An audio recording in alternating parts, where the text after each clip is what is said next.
Message de Jésus du 25 novembre 2024.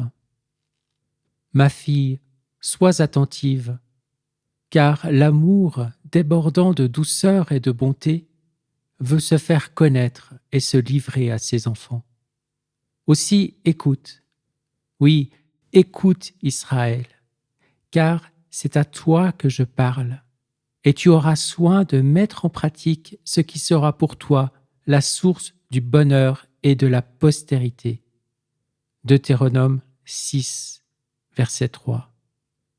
Mon désir est de dévoiler à l'âme ma grandeur et ma gloire, non pour l'inquiéter, mais pour l'émerveiller.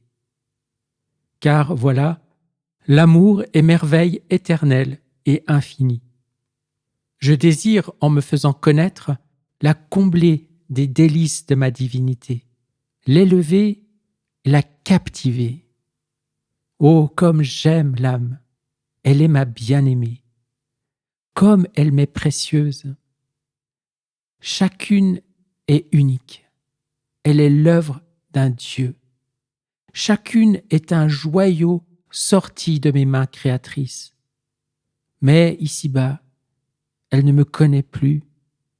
Elle ne se connaît plus, puisque du don de ma sainteté, elle n'a pas encore fait sa nature.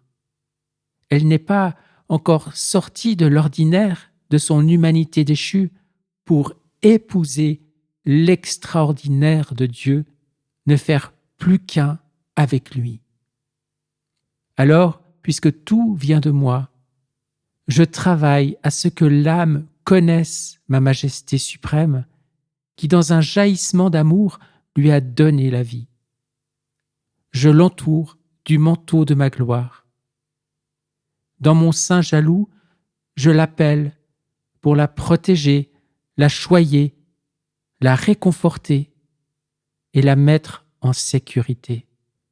Et là, je parle à son cœur et je travaille à restaurer ses puissances par lesquelles circuleront des flots d'amour entre elle et moi.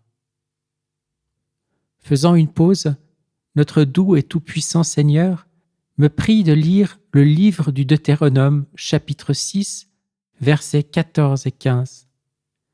Car Yahvé ton Dieu est au milieu de toi, et c'est un Dieu jaloux. Vous ne suivrez pas d'autres dieux, ces dieux des nations qui sont au milieu de vous. Alors Jésus reprend, « Oui, je suis un Dieu jaloux, jaloux de chacune de vos pensées, qui, lorsqu'elles ne sont pas unies aux miennes, me laissent tel l'amoureux éconduit et rejeté. Il est vrai que mes pensées font défaillir d'amour la créature. Alors, connaissant la faiblesse de votre nature, j'aime à me pencher vers chacun de vous, glisser mon bras gauche sous votre tête, et tandis que ma main droite vous pressera contre moi, je parlerai à votre cœur. Les pensées que j'infuserai en vous seront si suaves, si lumineuses, si sages, qu'elles vous soutiendront comme un bonheur réconfortant, même au plus intense des épreuves. Mais lorsque l'homme garde pour lui ses pensées, les laissant loin des miennes et faisant la part des choses entre ce qu'il garde pour lui et ce qu'il me donne, je me sens rejeté. Il me laisse seul en dehors de lui. Je le vois alors penser, user de cette propriété divine qu'il a reçue en partage, mais ces pensées sont des semences sans racines, et hors de la bonne terre, elles ne donneront pas de fruits de vie éternelle. Comme je souffre de voir celui que mon cœur aime, celui qui a pris mon cœur, vivre ainsi d'actes successifs et stériles. Oui, je brûle de jalousie. Qu'il soit distrait de moi, et je sens mon amour trahi, car utilisé par la volonté humaine, confuse et souvent mauvaise, dans le but de servir l'ego. Me demander d'unir vos pensées aux miennes est un pas décisif de tout votre être vers la restauration de votre nature d'enfant de Dieu, et donc de toute la création. Pour satisfaire à votre demande, je vous mènerai en ma divinité pour vous y établir, non pas comme un spectateur, mais comme un acteur des œuvres divines.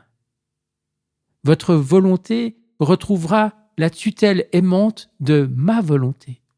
Et petit à petit, vous ne voudrez plus rien penser, désirer ou faire en dehors de ma pensée si pleine de mes merveilles. Ne craignez pas de vous livrer à moi, car je suis doux et humble de cœur, et mes actes sont tous des actes d'amour.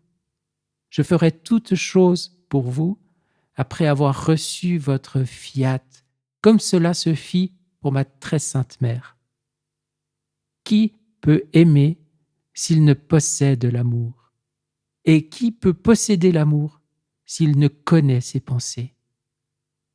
Je dois vous dire aussi que je suis jaloux de vos distractions, qui, lorsque prises en dehors de moi, dérobent vos regards aux miens.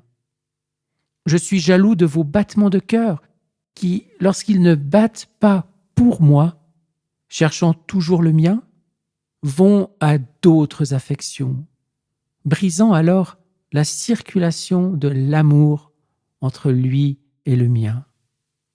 Je suis jaloux de chaque mouvement de votre corps qui se meut en dehors des mouvements de ma très sainte humanité et brise la beauté, l'harmonie et la grâce pour lesquelles je les ai créés. Encouragez-vous dans l'amour fraternel, qu'aucun ne sente la tâche trop difficile pour lui. Rien ne m'est impossible lorsque l'âme confiante s'abandonne à l'amour. Oui, je suis l'amour et je vous aime divinement. Je vous bénis. Je suis Jésus-Christ en gloire.